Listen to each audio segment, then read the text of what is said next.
Good afternoon, everyone. My name is Mark Schneider. I'm the East Region President for Cordia Energy, and it is an honor to be here today as a proud Allegheny Conference regional investor and sponsor of the annual meeting. Cordia is an owner of district energy and microgrid assets, which provide reliable energy services to hospitals, universities, airports, and many buildings throughout city centers across the United States, including here in Pittsburgh. Ironically, we had the opportunity almost exactly a year ago to host the governor at our district heating plant in Harrisburg to announce his energy plan for Pennsylvania. And I had the pleasure of introducing him there. So excited to be doing this again in 2025. At Cordia, we believe that strong public-private partnerships are essential to driving economic growth, fostering innovation, and ensuring a thriving future for our region. Few leaders understand this better than Governor Josh Shapiro. From championing economic development through the creation of the first statewide economic development strategy in over a generation to get stuff done and ensuring Pennsylvania remains a top destination for business investment, Governor Shapiro has been a steadfast advocate of progress. He and his team are committed to getting it done in Pennsylvania. A better business landscape for taxes through lower corporate income tax, key changes to the cap on carry forward net operating losses, a historic $500 million investment in sites across the Commonwealth. All of these will make PA more competitive and in the long run, grow our economy. Under his leadership, we have seen bold action to modernize government through the Office of Transformation and Opportunity, cut the red tape for businesses through drastic improvements to our state permitting system, and new opportunities for communities across the Commonwealth through his personal investment of time and capital to recruit companies to Pennsylvania. We're thrilled that he is joining us today, and it is now my pleasure to welcome the 48th Governor of the Commonwealth of Pennsylvania, Governor Josh Shapiro, to the stage. Thank you. Thank you very much, Mark. And I want to say a special thank you to the Allegheny Conference for bringing us together here today and for inviting me to address you. Let me thank my good friend and my former colleague in the legislature, Matt Smith, for seeing to it that I would be here today and for his great leadership in the community. And of course, let me thank your leader, Stephanie Pashman, who does outstanding work every day in this region and in this community. Thank you. I've always been impressed by the way business leaders in this region come together and invest their time and attention in the Allegheny Conference, that it's a purposeful type of work that they do. And it is led by someone right now who is making meaningful change, someone I spend a whole lot of time on the phone with, and someone I call when I need something big to get done in this region, a partner of mine in progress, your chairman, my friend, David Holmberg. Thank you very, very much. Thank you. I think what's great about this event is that all of you are here, and I know a whole lot of elected leaders are here and leaders in labor are here. This is quite unique to have business and civic leaders, labor leaders, all working together, rowing in the same direction to make change. And I want to thank and welcome our county executive, Sarah Innamorato, who's here, who's doing really good work in the region. Thank you, county executive. And I know we've got, there she is. She's conducting business back and forth. It's great. Thank you. And I know we've got leaders from the county and the city. I know our controller in the city, Rachel Heisler, is here. She's demonstrated really, really strong leadership I've seen over the last few years. So thank you, Rachel. Thank you to Pittsburgh City Council and leaders in Allegheny and Butler counties. And I know we've got a lot of regional leaders here. I'm grateful that you're all here right now. The last time I spoke to this gathering, I was about 2 weeks in as your 48th governor. I told you then that I wanted us to compete. I wanted us to be far more aggressive. I wanted us to win more deals. I wanted us as a commonwealth to get off the sidelines, to get in the game and start winning again and start making meaningful progress. And that I wanted the business community here in Pittsburgh and all across Allegheny County to lead the way in that effort. I know in that room that day, there was some healthy skepticism. I appreciated the optimism you had for a new governor, but I also could tell by the looks on some of your faces that, well, we've kind of heard this before. We heard that the Commonwealth would want to compete, and then, you know what? We never did. I appreciated that skepticism, and I used it to motivate me, and I used it to drive our administration forward. Because the truth is, you were right to be skeptical. For a lot of years, Pennsylvania wasn't competing effectively when it came to economic development. We weren't in the game. I remember talking to a site selector one time asking why we didn't get a particular deal and who were we competing with? Why did these other states have an edge on us? And they said, you never even got to the part where you were competing with the other states. You never got in the game. Well, now, 2 years later, I'm proud to stand before you and report that at the midpoint of our administration, we're in the game again, and the Commonwealth of Pennsylvania is competing, and we are putting points on the board. Now, we are creating real economic opportunity for our people, for our businesses, for our labor unions, and we are helping communities that have been for too long ignored or left behind get an opportunity again. We did that. We were able to make those changes. We were able to compete again because we took 4 concrete steps that I laid out early in my administration. First, we had to put the right people in place in order to compete. People like your fellow Yinzer, and one of my closest confidants in my administration, our Secretary of the Department of Community and Economic Development, Secretary Rick Seiger, who joins us here today.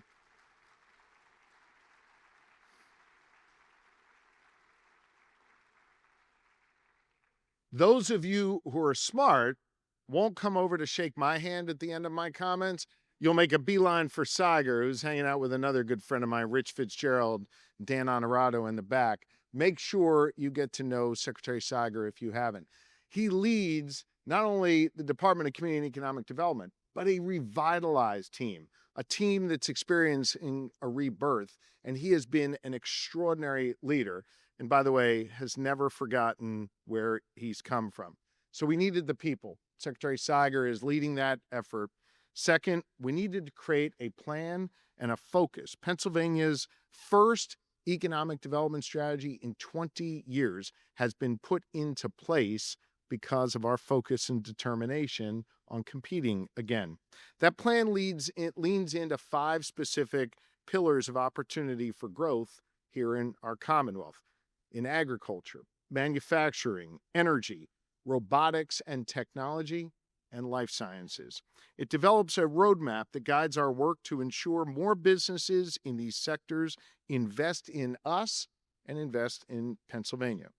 Third, we began to invest real dollars that help us compete nationally and even globally. We worked with lawmakers on a bipartisan basis to appropriate real funding to make Pennsylvania more competitive.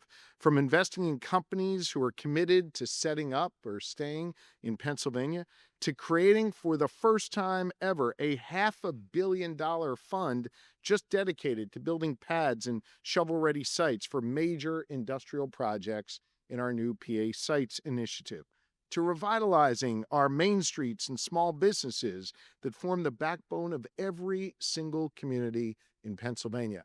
Folks ask me all the time, how is it that you're able to govern such a big and diverse state with rural, urban, suburban communities all needing different things? Are there any similarities between these communities? Well, the truth is every community has a main street. Sometimes it's dotted with a whole bunch of tall buildings. Sometimes it's one-story places. Sometimes it's a short main street, and sometimes it's really long and bustling. But you can tell a lot about the strength of a community based on the vitality of its main street. And we're investing in main streets, again, working with our local governments and working with our small businesses that form the backbone of our economy. In addition to those investments, we have cut taxes for businesses. And as a result of our efforts, we have been able to spur on $3.7 billion in private sector investment during my time as governor, far surpassing what we were doing before. By making those investments, by cutting taxes, by being aggressive about our approach, we're now getting serious private capital invested in Pennsylvania again. These are real results that prove that the investments that we're starting to make are starting to work. The fourth thing we needed to do was we needed to do what we were doing a whole lot quicker. We have now ensured that our government moves, as Secretary Saga likes to say, at the speed of business. We're delivering permits and licenses and certifications on time and a whole lot faster than ever before. You see, we recognize that time is money. A lot of times, CEOs and other corporate leaders like you will come to us not with a handout for support, but just saying, hey, can you get this done quickly so we can get our product to market? We heard you on that. And now permitting has turned out to be an asset that we can use to lure companies to our state. Let me give you just a couple of examples. The day I was sworn in as your governor, it would have taken you 8 weeks to get a simple business license that everybody from our biggest company to a local barbershop needs. It took you 8 weeks to get that business license. Today in Pennsylvania, it takes less than 2 days to get that same business license. I know many of you who do big projects always bump into a DEP permit, and y'all complain to us about how long it takes to get those done. And you complain about how long you were sitting in the queue. We have not only sped up our DEP permitting process, we eliminated the backlog by 80%. 80%. That backlog is gone. We have new permitting systems in place to give you a money-back guarantee. If we don't give you your permit in time, we'll give you your money back. And by the way, I know you all don't want your money back. You just want your damn permit. But here's what I'll tell you.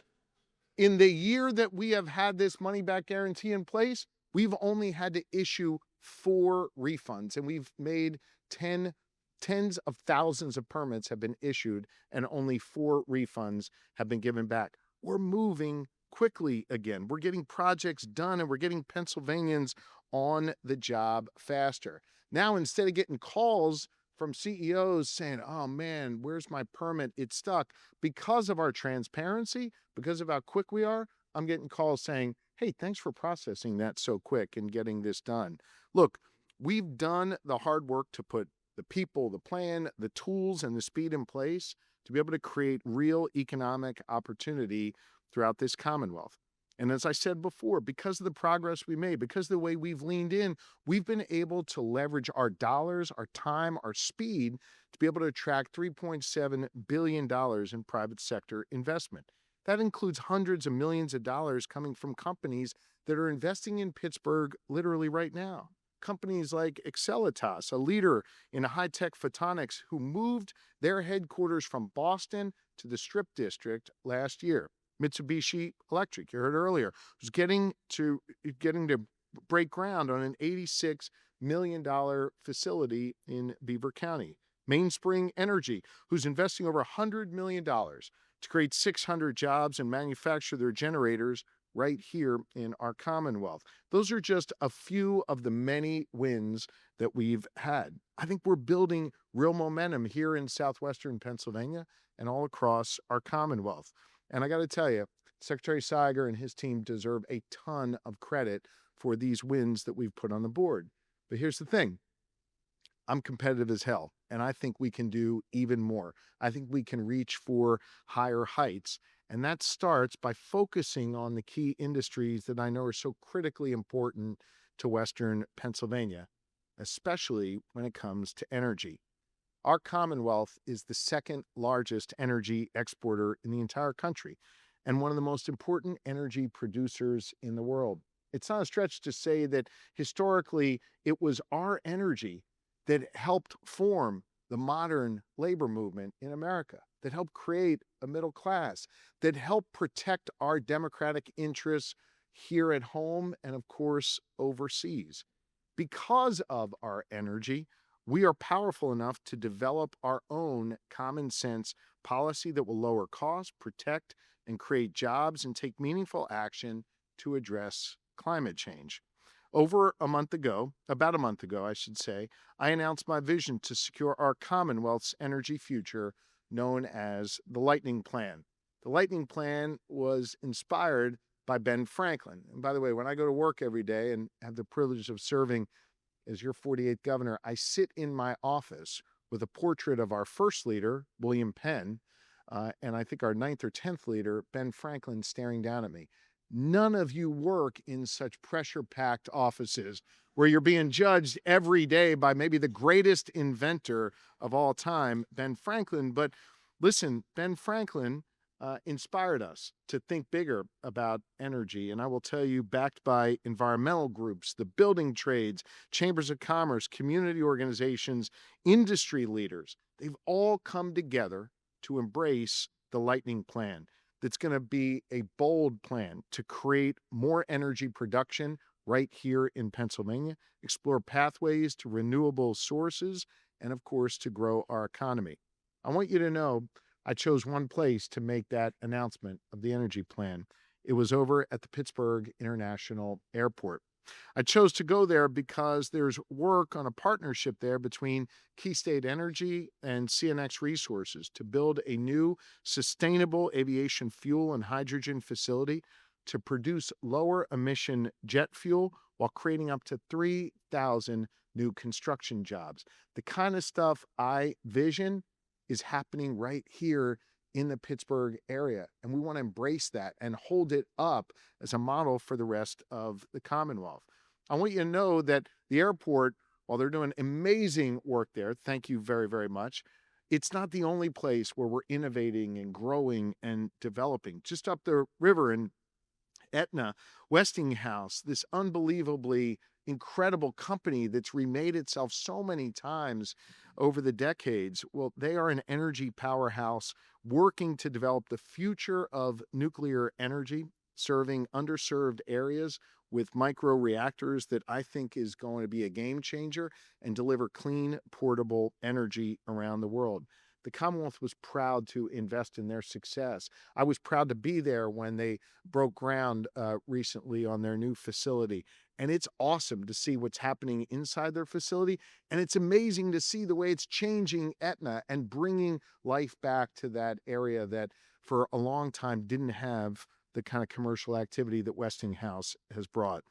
I am an all of the above energy governor, and I believe we've got to take advantage of all kinds of energy production in order for us to lead. And I think we can all agree that we need to do more to get more energy onto our grid. We need to take some big and decisive steps right now to build more and new sources of power so Pennsylvania doesn't miss out. And so my Lightning Plan puts forth my vision for our energy future, making sure that we have the tools to invest in projects and reworking the PA Edge tax credit, something the legislature passed years ago but hasn't been used once, that if we change it, we can use it to spur on energy investment in this Commonwealth.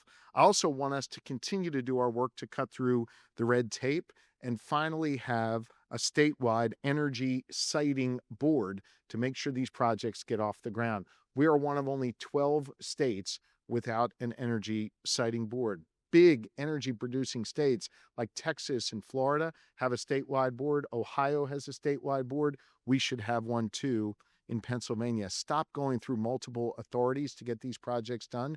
It should go through a single authority so we can move more quickly. We can speed up this process and we can get more shovels in the ground quickly, and we can increase the energy production in this Commonwealth and create more jobs in the process. Pittsburgh, though, is not just leaning into its legacy as an energy leader. This region is also leading the way when it comes to tech and robotics, another one of our 5 key pillars of economic opportunity. I think you heard that earlier today when Troy Demmer from Gecko Robotics spoke about a brand new partnership that they have with NACE. In fact, I was on their press call the other day announcing this. It is so exciting to see what's happening with Gecko Robotics, the way they're expanding. Again, the Commonwealth was so proud to invest there. I think that the work that they are doing, taking the work of AI, taking the work of tech and robotics, combining it with energy is really exciting. And that legacy of innovation is not just limited to Gecko Robotics. There are so many companies doing great work out here.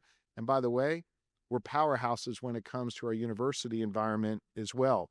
Thanks to groundbreaking research that's happening at CMU and Pitt, these universities were some of the first in the country to embrace AI and the promise of generative AI.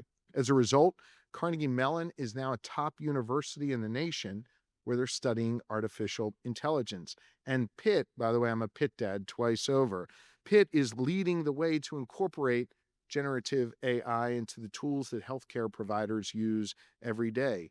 NVIDIA, the global leader in data center chips and AI technology, well, they took note of our leadership here in Pennsylvania. And last year, we stood together when they announced that they will create the company's first AI tech community in the nation right here in Pittsburgh, establishing joint centers at CMU and Pitt that will help connect the dots on the research that is already happening and creating a high-tech ecosystem with local startups like Lovelace AI and Skilled AI that will be the driving force behind new innovations and new jobs for Pennsylvanians. Listen, this is critically important work. We've embraced this at the state level. I'm the first governor in the entire country to sign an executive order incorporating generative AI in the work we do to deliver constituent services quickly and more effectively. I believe in this, and I think the center of the world for this is in Pittsburgh, Pennsylvania, and we've got to continue to build on that. And as we invest in these new and exciting industries, we need to make sure Pittsburgh remains a world-class city that Pennsylvanians are proud to call home. Creating real opportunity means strengthening all of our communities, especially downtown. In order to have a strong and vibrant community here in Western Pennsylvania, you've got to have a strong and vibrant downtown Pittsburgh. I know that the Allegheny Conference believes in that too, and I'm proud of the work that we've done together to kickstart a never-seen-before comprehensive 10-year strategic plan to realize the full potential of the Golden Triangle.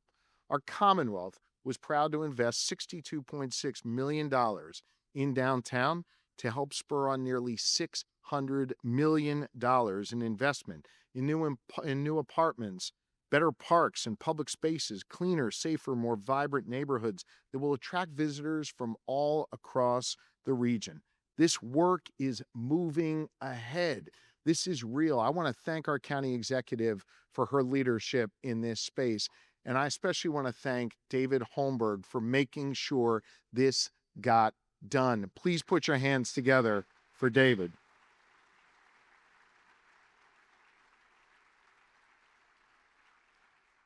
Thanks to David and Stephanie's leadership, developers are already moving forward with residential conversions of the Gulf Tower and First and Market, and Pittsburgh's public spaces are being redeveloped and reimagined. And I've been promised that I'm going to be allowed to work the bulldozer to knock over that Goodyear tire building or whatever it is to get us. I will not use it, by the way. We'll have our great building trades do it. But this is exciting. Stuff is happening here, and I want you to know we are all in when it comes to the revitalization of downtown.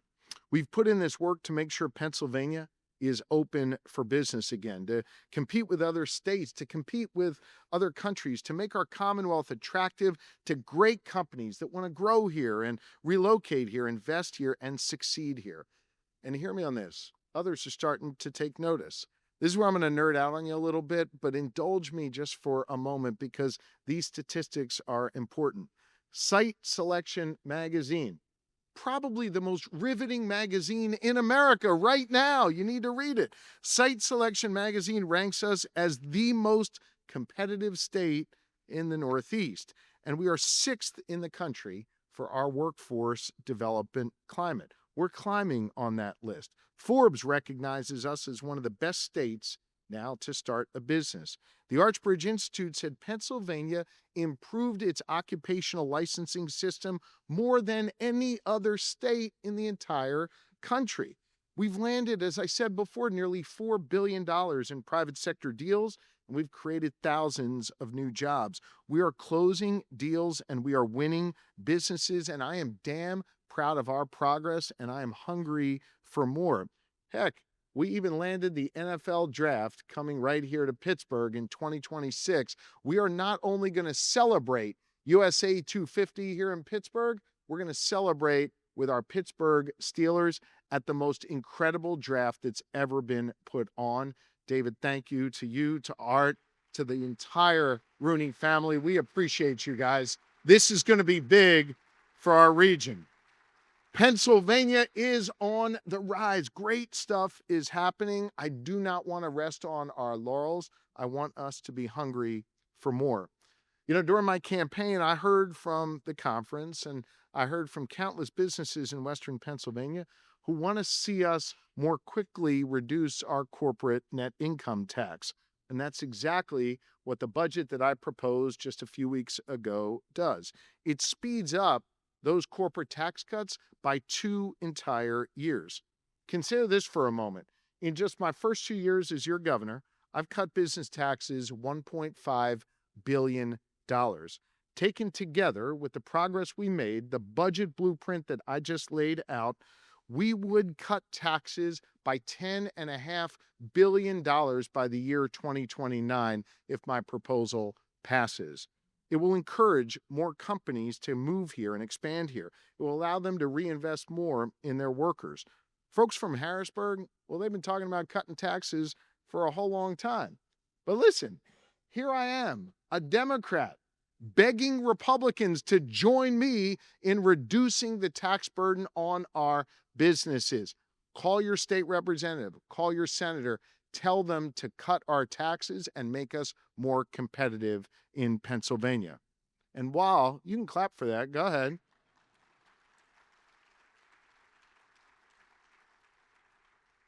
And while we continue to make that progress here at home, I want you to know we're also prepared for whatever uncertainty and chaos comes out of Washington, D.C. As we all know, the Trump administration has started pushing forward with their tariff plan on some of our closest allies and Pennsylvania's most important trading partners. Look, I get that international economic policy can be kind of confusing to folks. Maybe not folks in this room, but regular folks out there. I know that there's a lot of reasons why the stock market goes up or down or why inflation fluctuates. But hear me on this. This is really, really simple stuff. Costs are about to go up for Pennsylvanians, for individuals, and for businesses because President Trump pushed a button and imposed 25% tariffs on 2 of our most critical trading partners. Tariffs are taxes. And as a result of their decision in Washington, the cost of doing business is going up, markets are being shut off, and when you go buy something at the store, it is going to cost you more. From folks buying groceries to feed their families, to a hardworking Yinzer just trying to save up to buy a new car, to our dairy farmers who export more dairy to Mexico than any other country. They're about to have markets shut off to them because of this ridiculous trade war that the president started with our 2 closest allies. Our farmers are going to suffer. Our small businesses are going to suffer. You know who else is going to suffer? The parents who I was with this weekend at Dick's Sporting Goods, a great Western Pennsylvania company, when I was buying cleats for my kids for the upcoming baseball season. We're all there to buy the same cleats for our kids. Cleats that are going to cost about $20 more over the course of the next few months because of this trade war that the president started. Imposing these tariffs, starting a trade war with our allies, makes no sense. It makes America weaker. It is not strategic, and it drives up the costs of the goods that we need to see coming down. People want costs to come down. That's why I went out and cut taxes for families who are trying to afford childcare. It's why we delivered the largest targeted tax cut for seniors in 20 years.